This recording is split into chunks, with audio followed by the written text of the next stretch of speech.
ક્રાંતિકારી જય ભીમના મુદ્દાએ જય પેરિયાર સાથીઓ, આપણા આદરણીય તો નથી પણ હવે આદરણીય કહેવા પડે છે નરેન્દ્ર મોદીજી દેશના એક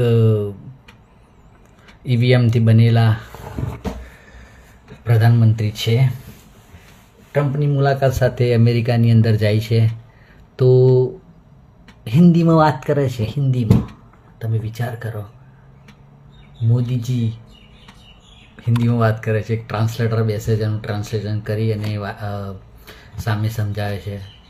તો મોદીજી, તમે શીખો એપ ડાઉનલોડ કરો, શીખો એપ, કમસે કમ તમે બેઝિક ઇંગ્લિશ તો શીખી શકો. શું ઇજ્જતના કચરા કરવા બેઠા છો? શીખો એપ ડાઉનલોડ કરો, ChatGPT છે એ ડાઉનલોડ કરો, શીખો. કમસે કમ થોડું ઘણું બેઝિક ઇંગ્લિશ તમને સમજાવતો બી આવડી જાય. I hope